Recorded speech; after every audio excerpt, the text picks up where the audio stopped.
deux typologies d'entreprises, de prestataires, font tous les deux travailler des personnes en situation de handicap. Donc ce sont des prestataires à part entière, mais qui ont des formes juridiques et une organisation qui est différente. Pour faire simple, en fait, un ESAT, c'est une association, enfin ça dépend d'une structure associative.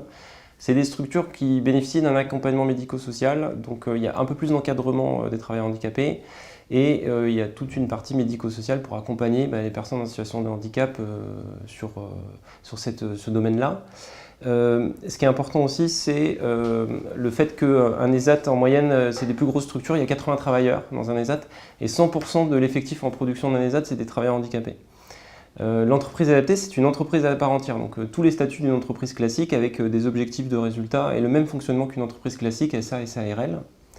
À la différence que l'entreprise adaptée a un agrément de la direction du travail qui impose à l'entreprise adaptée de faire travailler au moins 80% de son effectif en production en tant que travailleur handicapé. En tout, on totalise plus de 2250 prestataires sur le STPA.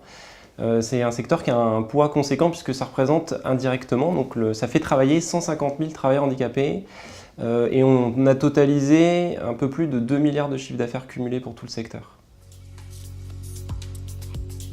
C'est des structures qui leur permettent de s'épanouir professionnellement, mais tout en ayant un accompagnement opérationnel et médico-social et de développer leurs compétences. C'est aussi important pour les entreprises de proposer un maximum de prestations à des ESAT ou à des entreprises adaptées, notamment des nouvelles prestations pour leur permettre de développer des nouvelles compétences.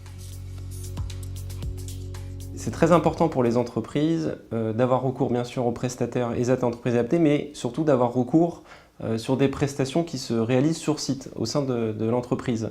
Pourquoi c'est important? Parce que ces prestations permettent d'un côté aux travailleurs handicapés de sortir aussi d'un ESAT ou d'une entreprise adaptée et de travailler dans des conditions classiques, au sein d'une entreprise classique, mais c'est très important aussi pour les collaborateurs de l'entreprise d'être en contact avec des travailleurs handicapés, de voir que le niveau de compétence est similaire à ce qu'il peut y avoir en fait sur une entreprise classique, et d'améliorer et de simplifier après les relations qu'ont des collaborateurs avec un travailleur handicapé.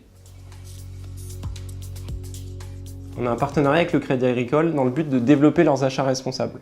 En fait, on intervient au sein du Crédit Agricole à deux niveaux. On les accompagne sur toute la politique de sensibilisation et de formation. Ça rejoint un peu ce qu'on a abordé précédemment, mais l'idée c'est de sensibiliser tous les collaborateurs du Crédit Agricole à une politique achat responsable, donc casser les a priori et montrer les compétences qu'ont nos prestataires du secteur. Et l'autre partie super importante, c'est le fait qu'on accompagne aussi tous les collaborateurs sur leur projet achat. Dès que vous avez un projet achat, on va vous outiller, vous fournir un annuaire en ligne, une place de marché et également vous accompagner tout au long de votre projet achat et vous conseiller.